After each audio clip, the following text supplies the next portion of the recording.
Break out of the chaos. Hi, business owners. Phase 3. Woohoo! But do your customers know you're back? Well, that's where the Clarence Bugg Show and Pelican Broadcasting can help. Right now, we've got great rates on advertising packages to help you get the word out.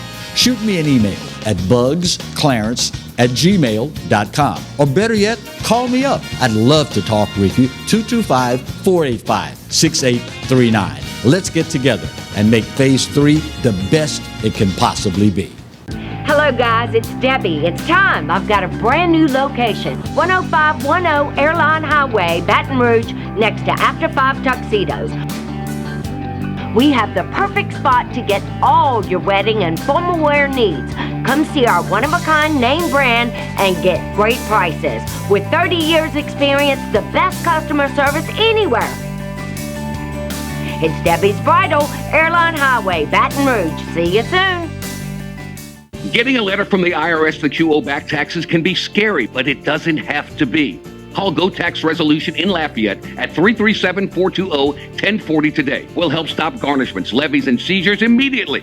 With over 35 years of dealing directly with the IRS, our team of local professionals will help you pay the least amount possible. So if you owe back taxes to the IRS, you need help. Call the tax professionals at Go Tax Resolution in Lafayette at 337-420-1040. Your go-to tax relief.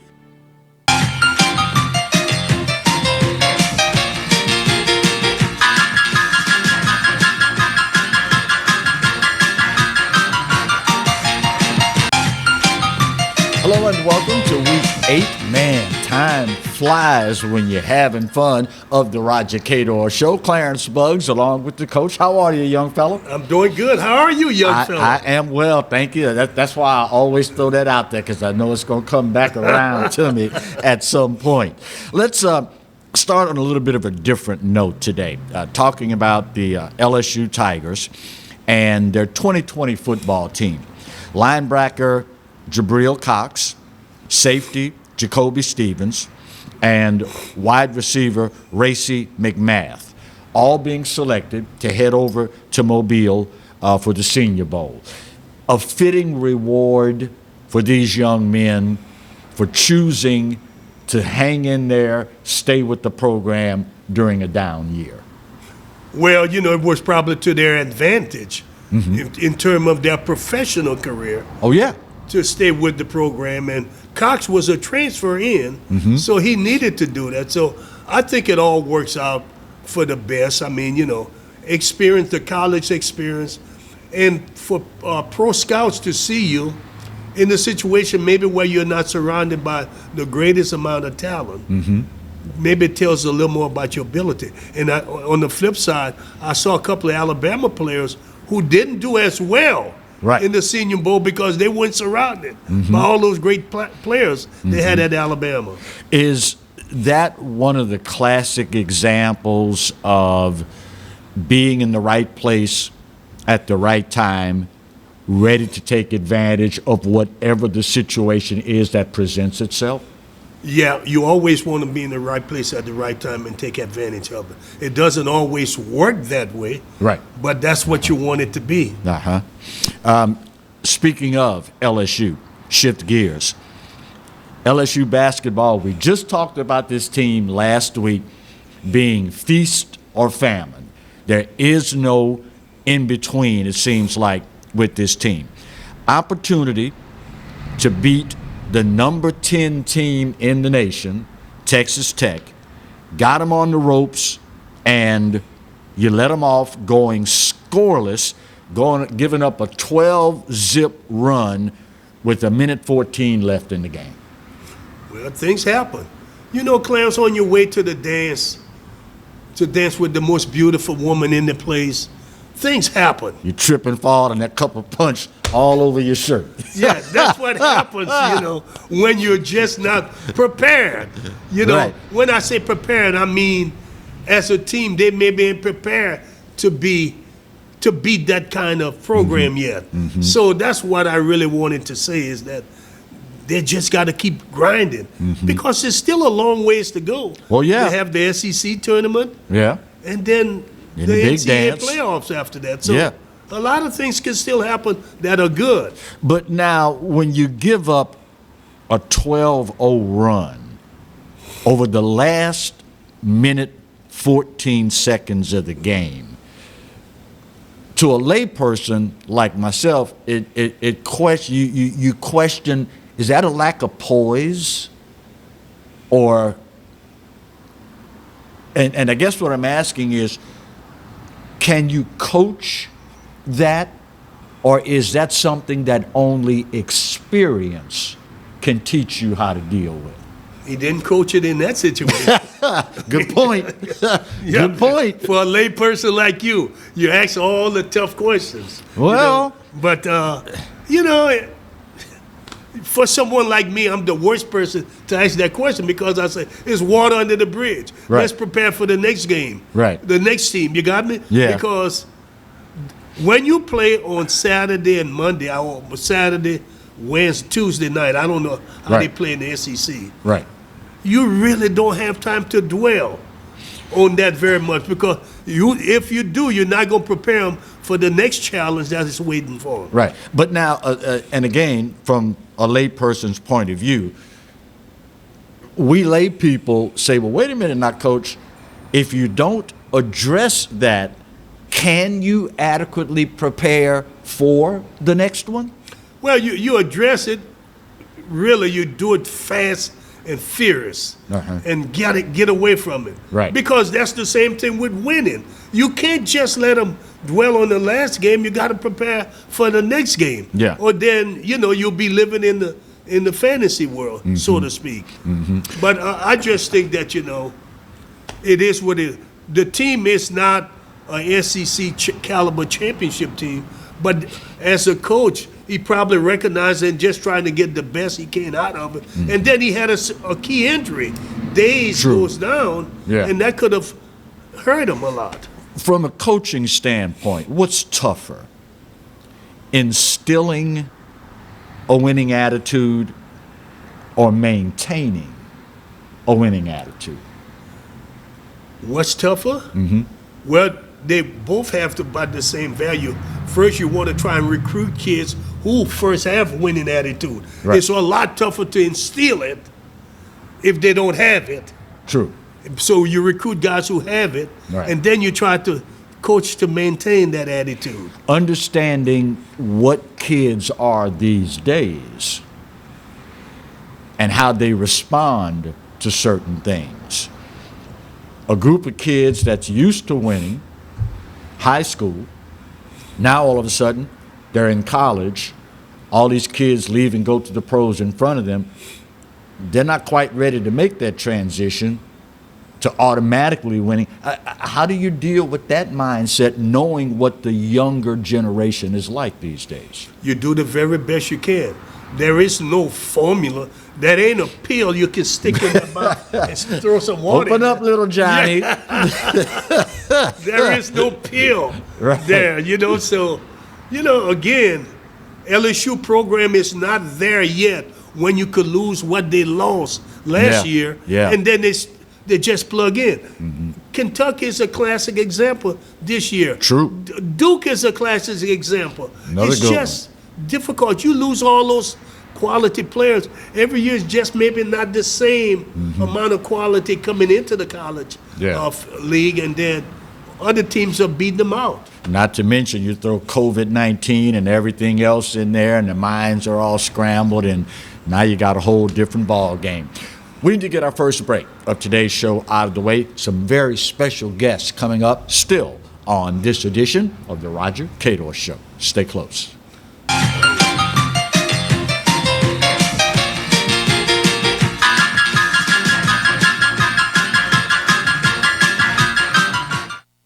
Got termites?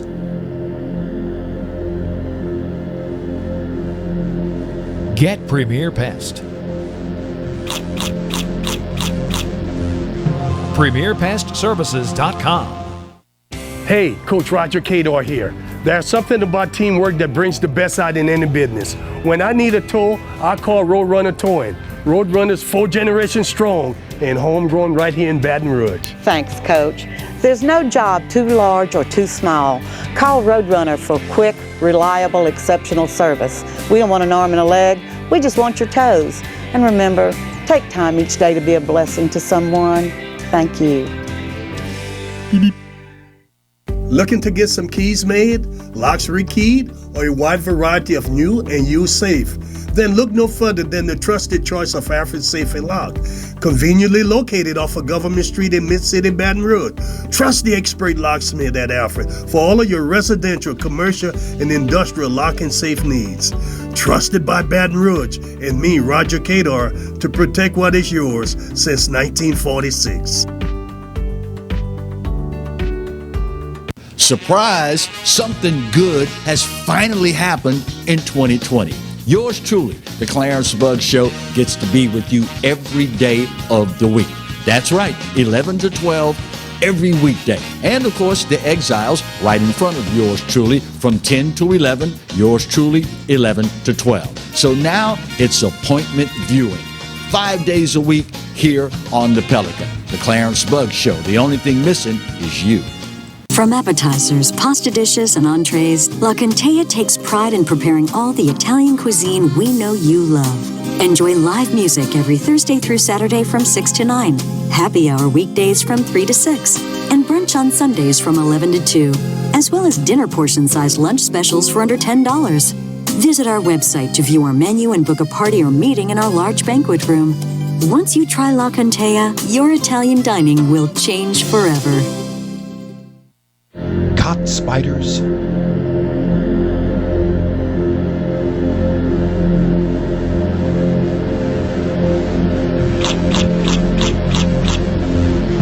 Premier Pest Services.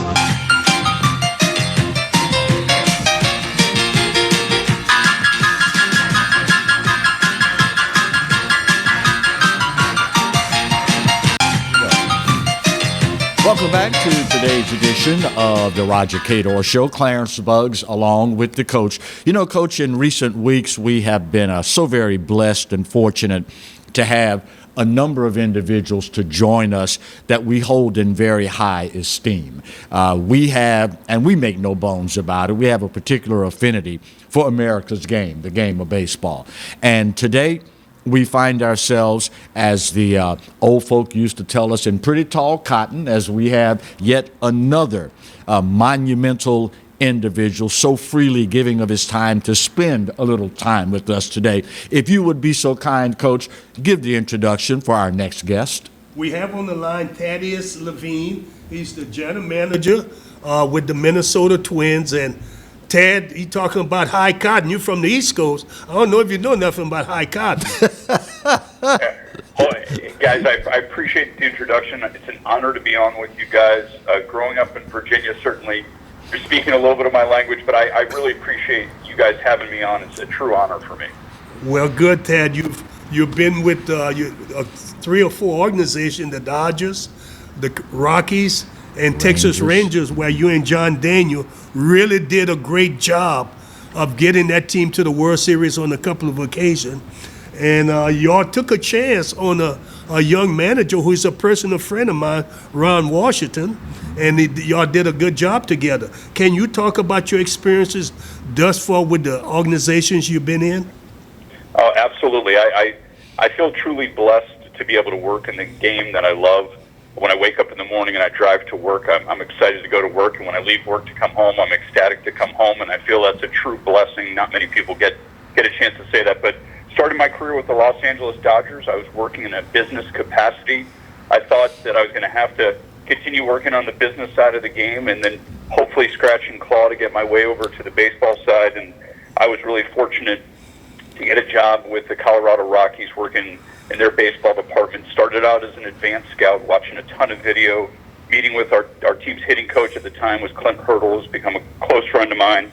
And the pitching coach was Bob Apodaca, we'd game plan as to how to beat the opponents, and then kind of segued into more of a role negotiating contracts. And then that blossomed into an opportunity with the Texas Rangers. As you mentioned, I spent 11 years with that organization.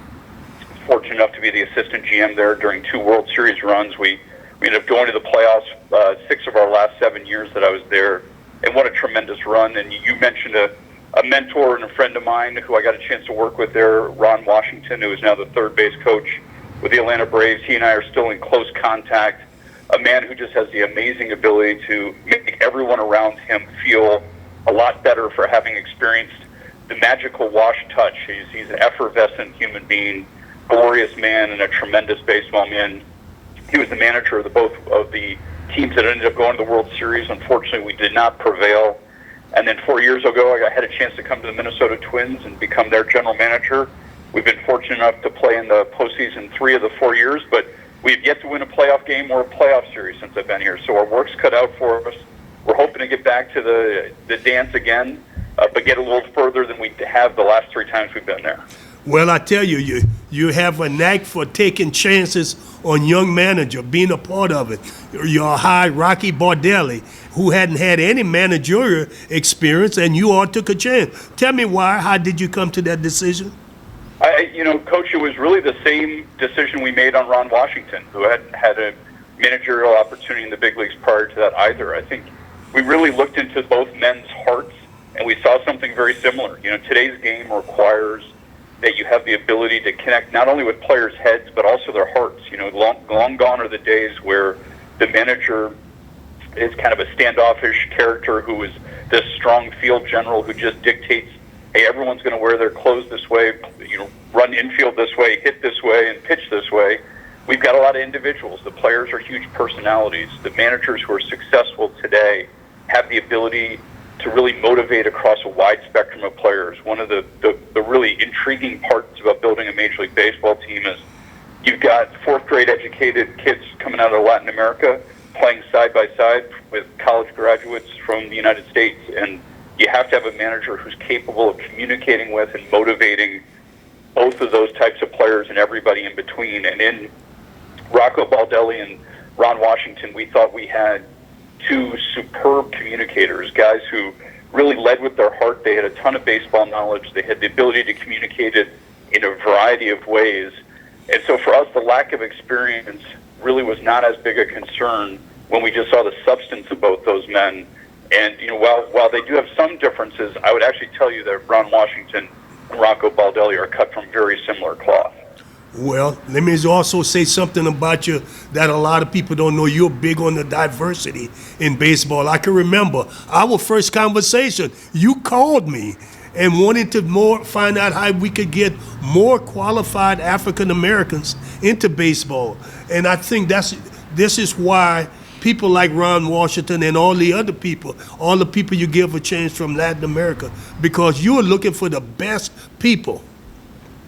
Well, and Coach, I think you're shedding light on something that really was the genesis of a relationship that started between you and I, like probably close to 15 years ago, and we've had so many conversations about this. And I wish we were further along than we are, but the good news is we're still committed to the same plan, which is, as you mentioned, we're looking to bring the best people into a room with as much diverse backgrounds, skin colors, ideas, you name it, and try to make the best decisions we can. And the game has always lagged. We have a number of underrepresented groups. It's not only the African American group; it's also women, and it's Latin American, it's Asian American. Unfortunately, the game has proceeded as so many other industries where we just haven't been as effective in recruiting the best talent. And I do think that the game of baseball is really taking on a much greater commitment to that, and it's terrific to see. The Minnesota Twins are taking on a bigger commitment, and it used to be only a handful of teams were committed there. I think all 30 teams are committed, and we're seeing some tremendous advancements in the game. Hopefully, it doesn't take too long, but the good news is everybody's committed, and I think truly believe with more diverse ideas and backgrounds will come better decision making.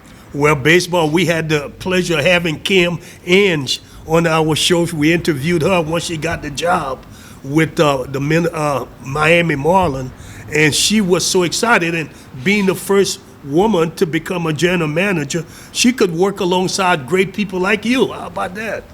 Well, and Kim is an example of somebody who's had so much impact on the game. Yes, this is her first chance to be a general manager, but she had senior leadership roles with the Los Angeles Dodgers, with the New York Yankees, and then with Major League Baseball. And so she's been so instrumental in the progress of the game over the last 15 to 20 years.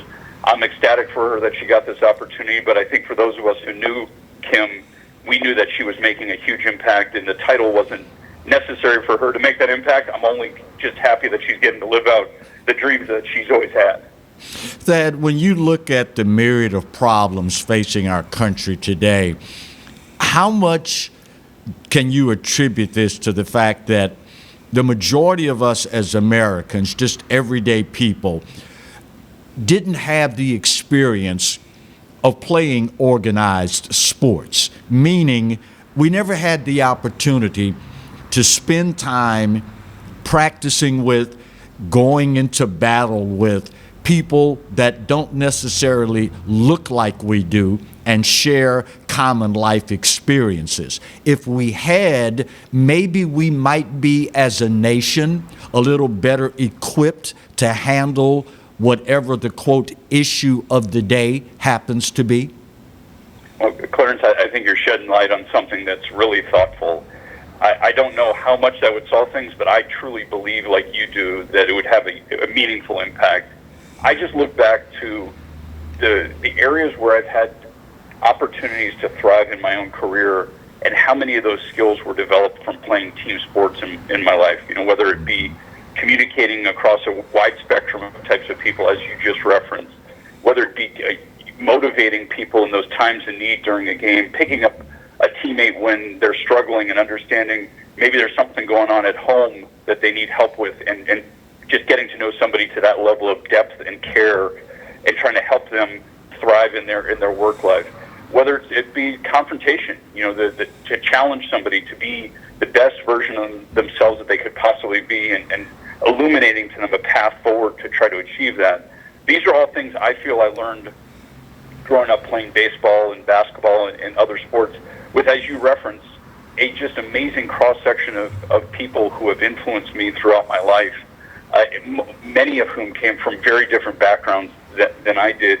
And at the time, you never thought anything about it. All you viewed it was, this is a teammate who has a chance to help our team win and achieve something pretty special together. So I agree with what you said. I think not only did sports really help me develop very meaningful leadership skills, which I use to this day, but I also think it allowed me a platform to have real meaningful relationships with people across a lot of different cultures, nationalities, and that was the norm for me when I was growing up, and I think that's proceeded to be the norm for me throughout my life. If we could shift gears a moment, with the challenges presented to you and yours in your profession by COVID-19, how has that affected your day-to-day performance, duties, obligations, dealing with so many different individuals and personalities? Well, I sure seem to be having more lunches with my kids than I used to have, which is a tremendous thing. Yeah. You know, the work-life balance has been tested, and I think that one of the things that has always drawn me to the game of baseball is the camaraderie. It's the connections with human beings. It's the building of relationships. You know, that's where Coach and I go back as long as we do. It's the strength of those bonds and those relationships. And in the workplace, those are so enhanced by the ability. I always keep my office door open, and a coworker may come in and ask me an innocent question, and I find that they're still sitting there 45 minutes later, and maybe the conversation has spanned from pitching mechanics all the way up to maybe a struggle that they're having in their home life that I can try to help them through. And since we're all working out of the home still, those things are strained and a little bit fewer and far between. So we're having to get more creative in how we connect with one another. The other side of the coin, as I look at it, though, excuse me, gentlemen, is just I challenged all the people I work with. I challenged my kids, and I challenged myself that I truly believe when all of our days are numbered and the sand is slipping through our respective hourglasses, I'm quite confident the only thing we'll ask for is more time. And what COVID has given us is a little bit more time than we expected to have. And so what I've challenged our crew to do is, we all have that list of things that we say we're going to do today and we never get to today, whether that's calling an old friend back, whether that's starting a new relationship with somebody, or learning something new, or reading a new book, or reading a new article, or exposing yourself to a new and different challenge. And I just tried to use this time to broaden my horizons, because I think shame on all of us if we don't come out on the other side of this saying we've enriched ourselves in some way, shape, or form by using the time that we weren't expected to be given, but that COVID has given to us. So to me, there's a slight, albeit very slight, silver lining to this whole thing, and that's hopefully enhanced enrichment and fulfillment of connecting with an old friend, or learning something new, or connecting with your family members in a way that you weren't allowed to before because we're all so committed to our careers. Yeah, Tad. Well, we know you're a busy man because you're trying to get free agent signed. And we know you just signed Simmons and trying to sign somebody else, probably a frontline pitcher if you could put your hand on one, right? Oh, do you have anybody in mind, Coach? We're always in the market for a frontline pitcher. I don't know what you have left in mind. I don't know. Yeah, I'm going to be looking for him, okay, and I'll call you. But yeah, listen. we would love to do that. We feel very proud of the team we have here. It's a great group of guys. And we think we've got a real chance to contend in the American League Central again.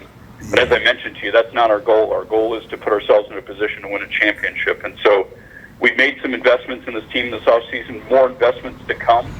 It's been a little bit of a unique offseason in the sense that there's still some really quality free agents on the market. We're having conversations with a few of them, hope to get some of those guys in Twins uniforms and helping us take one step closer to a World Series championship here in Minnesota. Well, we pulling for you, Tad, and I'm always on your side. Thanks for taking out the time to be with us, okay? Coach, it's an honor, and Clarence, I'm happy to have finally gotten a chance to meet you, and my best to both of you guys. And all right, to you big guy, as well, good time. Dad. Thank you kindly, sir. Thaddeus Levine, general manager for the Minnesota Twins. Boy, you're going to make it hard for me to keep all my loyalties, man. All these great people you're bringing on, sharing time with us. It's hard not to pull for a guy that expresses the sentiments that Thad Levine just expressed. Oh, yeah, Tad is a everyday kind of guy, and those are the kind of people I meet, Yeah, and it's the kind of people that a lot of us want to be around. We need to get another break out of the way. We still have more special guests to come on today's edition of The Roger Cador Show. Stay close.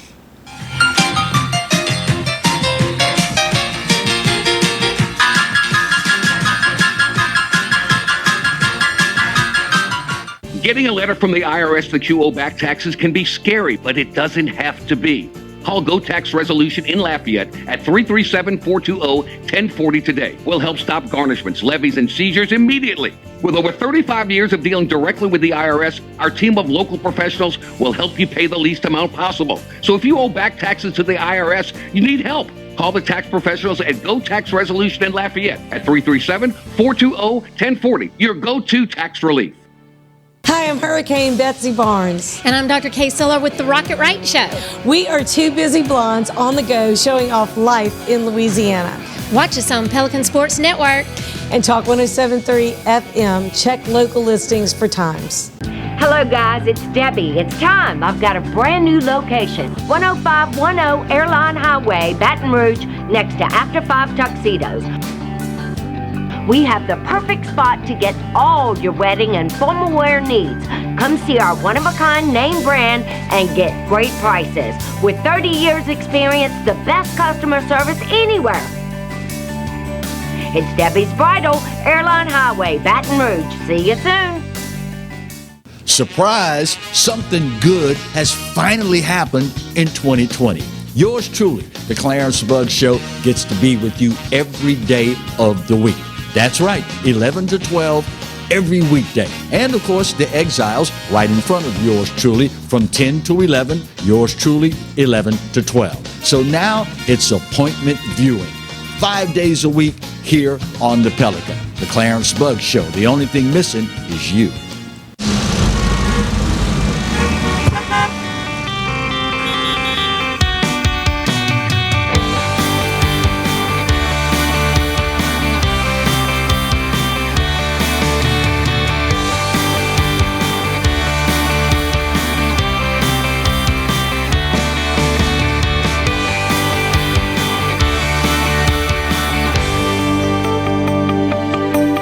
Break out of the chaos.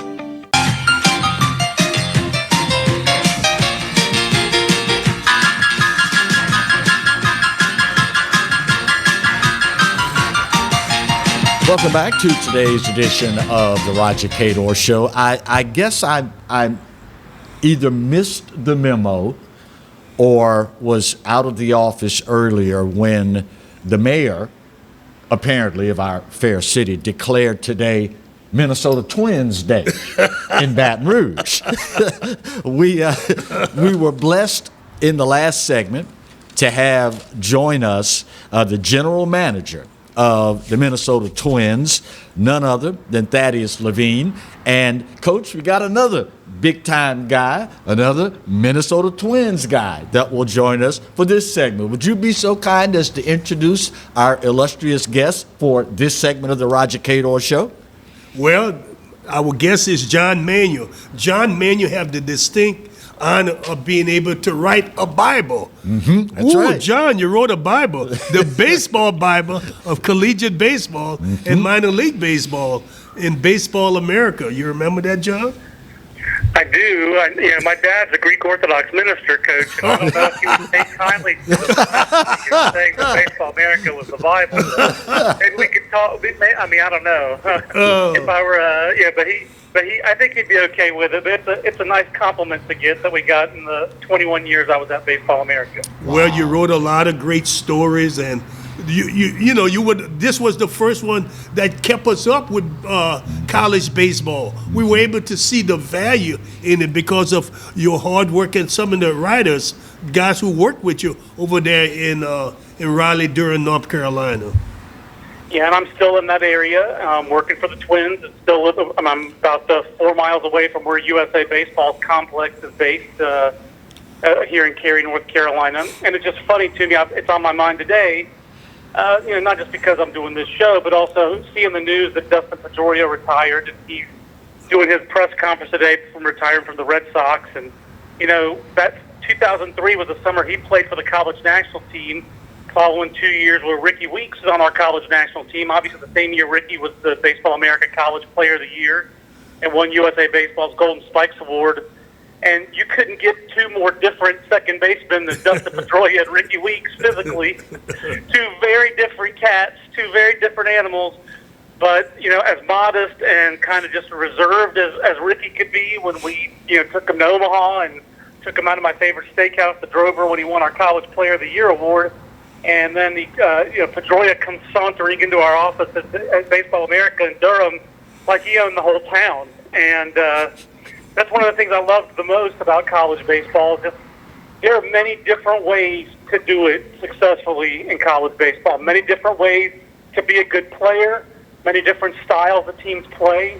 I feel like we've lost a little bit of that at the major league level, where there's a little bit of a sameness in the style right now, and that's one of the things that makes college baseball a great product. Is some teams can still try to play guerrilla ball.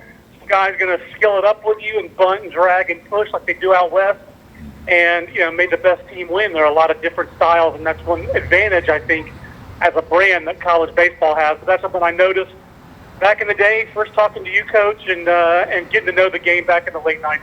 Well, I've got to say, when I came into college baseball, and I didn't know any better, and when I got a guy like Ricky Weeks, I started making calls, and you were one of the people I called and trying to promote Ricky. And you and I had a really, really frank conversation. You had to tell me, Coach, the thing is in the swag, there's a myth in the swag that y'all don't have the good pitching and the quality of baseball is not what it should be. And I said to you, John, but Ricky is the real deal. I kept saying that, and you kept talking to me, and that was the most. See, I had no problem with you telling me where the league did have those things said about it, and right. I had no problem you telling me that was the word out on the street. But I wanted you to know, and you and I kept talking, and we built a dialogue, because had we not, Ricky Weeks might have gone under the radar. But because I think that's the whole key, Coach. That's the whole key, and I just showed my problem right there. Sometimes when I was at my best, I was a good listener. Sometimes that's right. I was too eager to talk. But when I was at my best as a reporter, and I think that's true also of a scout, I think that's why I was able to make that transition in my career. But you got to listen. It's all about gathering information in both jobs. And, you know, being a good listener was a big asset for me. And I'll tell you what set me up is I was very fortunate.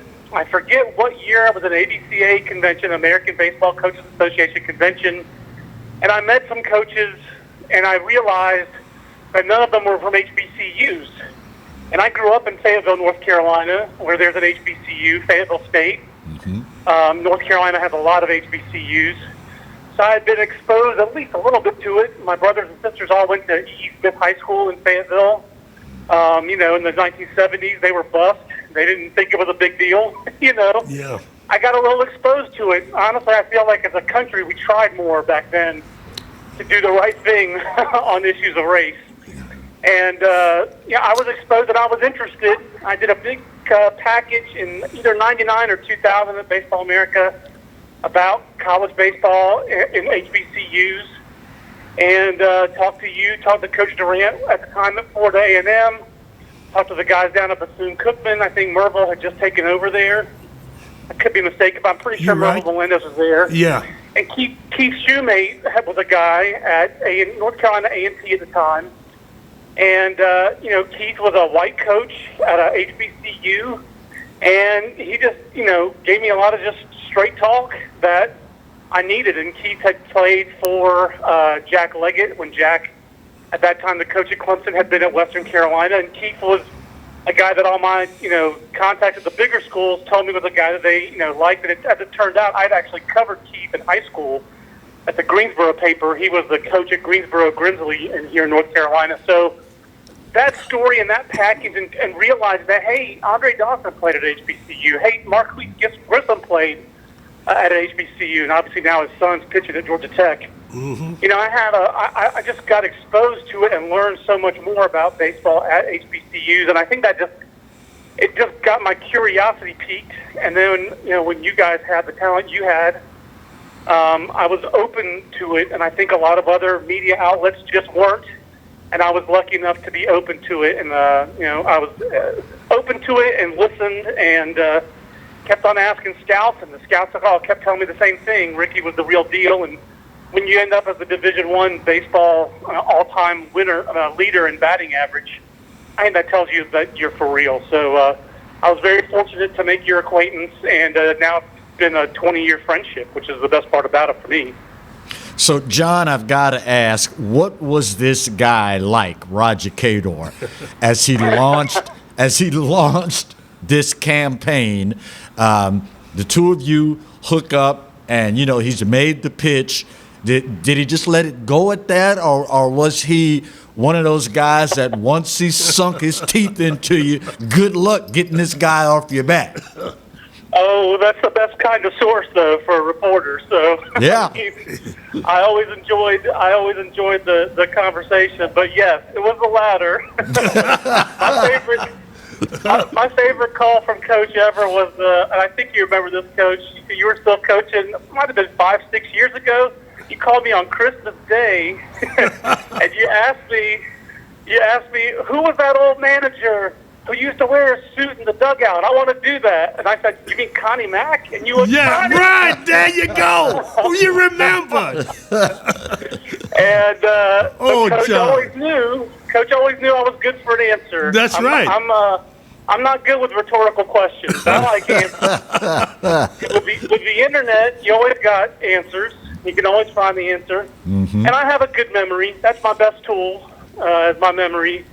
I'm good at details like that in history. So Coach has always tapped into that, and I've always tried to help. And I just thought Roger is sincere in his care for players, and he didn't sell me wrong. So when he sold me right on Ricky, or told me, hey, you know, Kevin Vital, this guy's got a chance, and then he gets drafted, and he tells me about other players in the league, and it turns out the dope is usually more on the correct side. Every coach self-promotes a little bit with their players. Right. Everybody wants to tell you the best side of their players. But Coach never sold me wrong, and he made me look right a whole lot. And my favorite story to everybody else is Jose De Leon. You know, he hadn't thrown a pitch in the SWAC as a college player. And Coach told me, this guy's probably the best prospect in the league. He's throwing low 90s as a freshman right now. Wow. And, I think I wrote about him and the fact that you had Caratini, the catcher, before he transferred to junior college. That's right. You had a big league battery in the SWAC. Yes. That doesn't happen. That is not a normal thing. So the fact that I trusted your information, I put that straight in the magazine. Top prospects in college baseball, we usually don't put the top prospect in the conference as a freshman, but I did for Jose. And 3 years later, that guy was in our top 100 prospects, and he winds up at the big league. So, I always appreciated the conversation, and I always appreciated the information. And, you build trust over the years. And when you were right about Ricky, that lays a big foundation for the future. Well, I was different than a lot of coaches and people. I knew that we were in a situation where someone had to go out and tell the story about these kids, because there wasn't any, the schools didn't promote what they had. You understand? And Correct. I knew that. Okay. And I knew that. You didn't have Bill Franquez over there. There you go. For 30 years. Yeah. What an asset. I'm not speaking ill of Bill in any way. What an asset Right. Bill has been to LSU baseball over the years, an ambassador and a guy who helps the media tell the stories and then tells the stories himself on the air, in print. Just a guy with a great love of baseball and a deep knowledge of it, and a pro. But that's a luxury that a school like LSU has, among others, that Southern doesn't. So, among many others. But that's just one. That's a subtle one, though, that I don't think always gets told. So you had to take that responsibility upon yourself. Because I understood. If I didn't tell it, no one would. But the key was I wasn't going to tell a story about myself. I wanted to tell it about others, because I knew that down the road, the story about me would be written and told. But if I didn't do it for those kids, it would never be told. You got me? So I had the patience and understanding. My story was down the road. Theirs were now, and I had to do it. Well, that's the whole key to me. The game is about the players. We lose sight of that too often in today's world. The game ain't about the uniforms. No offense to Thad, the game ain't. No one's paying tickets. As funny as Thad is, and he's funny, no one's paying tickets at Target Field to hear Thad do stand-up. They're paying to watch Miguel Sano go yard. They're paying to watch Byron Buxton run where it looks like he's barely touching the ground. That's Now they're going to come watch Andrelton Simmons play defense and make throws that you've never seen before. So that's why people go to the game. The game's about the players. And the more that everyone in the baseball industry reminds themselves of that, the better off we'd be. Because the game is about the players. You just can't say it enough. And you always put the focus on your kids and your players. So that was another reason why I appreciated your approach. But I just hope we all remember that. I don't go to watch anybody manage. I don't go to watch anybody umpire. I go to watch the players. I don't go to watch their spin rate. I don't go to watch their launch angle. I go to watch them compete. That's why I love baseball. John, over the years, Roger has been one that's been pretty astute in his observations of parents and their desire to elevate kids above where they are in the realistic world of college baseball. As an individual who is now charged with evaluating talent, looking for that next individual that can make a meaningful contribution to a franchise, what's the best advice you can give to parents that are watching right now, John, that may have a kid that has above average and or exceptional baseball talent? What advice can you give them to help them in the process of maximizing their child's potential? I wish I followed my own advice, because I got a 16-year-old son myself, and he's working his way back from an arm injury. The one thing I've done right with him is I do have passion for the game myself, and I do think I've communicated some of that to him, and I think he loves the game. You don't have to love the game to be good at it. Jeff Kent raises his hand and says hello, but it sure helps. It helps to love the game, because then the routine doesn't feel like work. Right. But, just being able to, I think it's just easier to put in the work if you love the game. Pedroia, again, is just a great example of that. A guy who just, his instincts were just at such another level. I mean, he was the only player who was a contender for Ricky Weeks for College Player of the Year in 2003. He set the Pac-12 record for doubles and was the best shortstop in the country, and that was with a guy who was 5'7" and a runt. I mean, the guy was a runt. But he loved the game, so he put in the work, and the more he played, the instincts just were at a whole other level.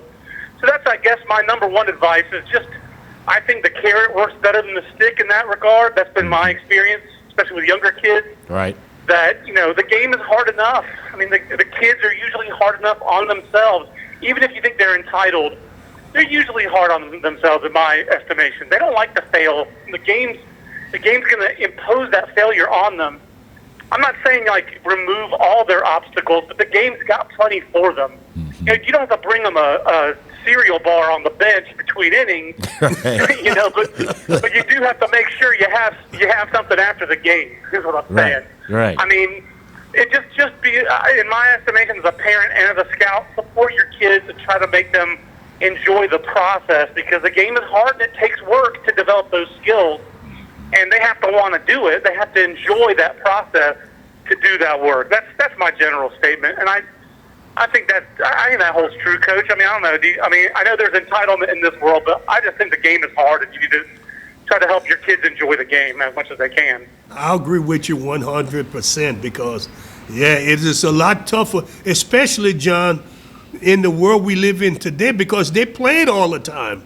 You know what I'm saying? When I was growing up, we played the game in the summertime, the early spring and the summer, so we had a break away from it. You got me? Yes, I think finding a break is part of that. You got to be able to pay attention and realize when your kid maybe is burned out. And worry more about your son or daughter if she's playing softball or if she's still playing baseball. But also worry more. Just try to pay attention to the child more than the rankings. Again, there you go. That's another way that you got to think about that. The game is about the players. The game is not about the perfect game ranking or the PBR ranking. The game is about the players, and the ranking is a tool that the schools use to recruit and this kind of thing. But that's not the be-all, end-all. The be-all, end-all is if your child enjoys the game and has some talent, eventually, in 2021 especially, that talent is going to be seen. It's going to be noticed. Somewhere along the line in 2021 or coming forward, there's going to be a spin rate on that young man's pitch. You're going to have data. They're going to have data. They're going to have video. That's where the sport is right now. You don't get drafted if they don't have data or video on you. It just doesn't happen. So I agree. That's what you need. That matters way more than the rankings. So let your child be a child. Let them find ways that you can help them enjoy the game and enjoy putting in the work. The rest of it will take care of itself, in my opinion. Well, I hope our listening audience, especially the parents, are listening to you and hearing everything you have to say. John, we know you're a busy man.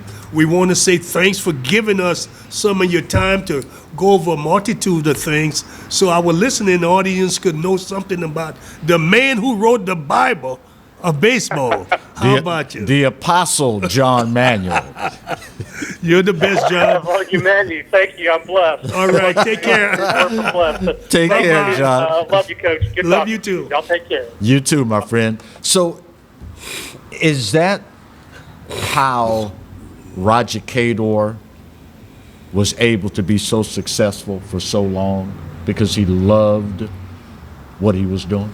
Love what I was doing and knowing I was helping people. Mm-hmm. See, people don't understand the joy you get out of helping the less fortunate. Yeah. That's what I was in that position. Yeah.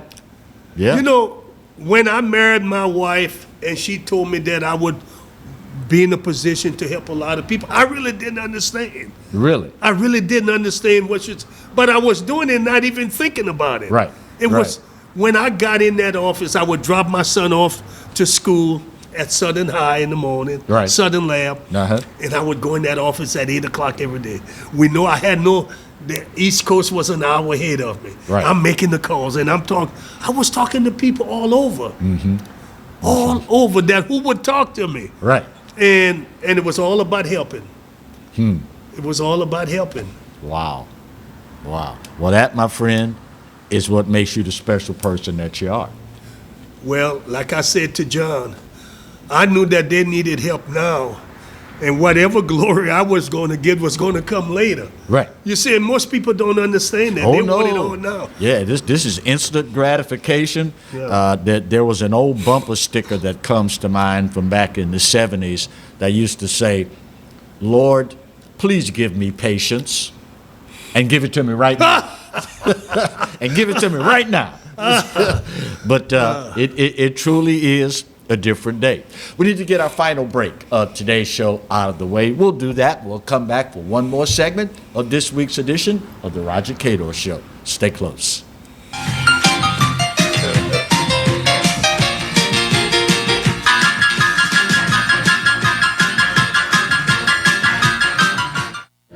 Got termites?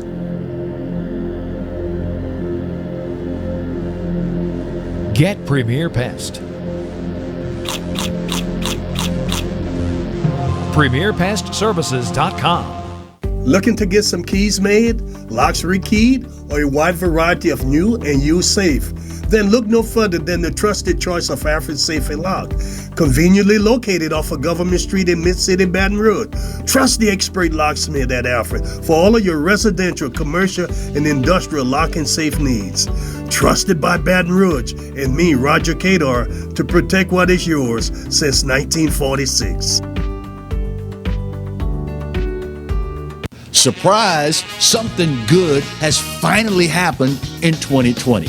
Yours truly, the Clarence Bugg Show, gets to be with you every day of the week. That's right, 11 to 12 every weekday. And of course, the Exiles right in front of yours truly from 10 to 11, yours truly 11 to 12. So now it's appointment viewing. 5 days a week here on the Pelican. The Clarence Bugg Show. The only thing missing is you. Hey, Coach Roger Cador here. There's something about teamwork that brings the best out in any business. When I need a tow, I call Roadrunner Towing. Roadrunner's 4 generations strong and homegrown right here in Baton Rouge. Thanks, Coach. There's no job too large or too small. Call Roadrunner for quick, reliable, exceptional service. We don't want an arm and a leg. We just want your toes.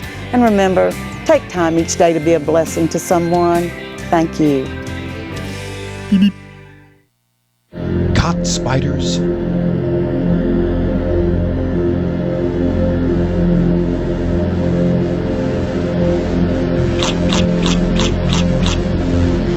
Premier Pest Services.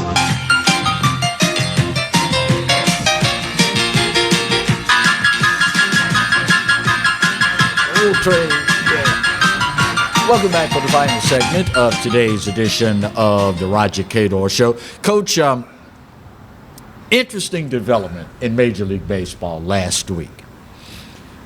Curt Schilling, eligible yet again for induction into the Hall of Fame, falling short once again, needing 75% on the ballot to get in. He was the leading vote getter, but only had 71.1%. Then, in a somewhat surprising move, comes out and says, you know what, after 9 years, I'm not really interested anymore in being on the ballot. Threw in a little bit of an interesting caveat, though. He said, if the Veterans Committee decides they want to vote me in, I'll accept that. But as far as the writers and the other folks voting me in, I don't want to be considered anymore. What do you make of this whole episode? Well, I thought it was bizarre that that he wouldn't want to go in with the writers. Right.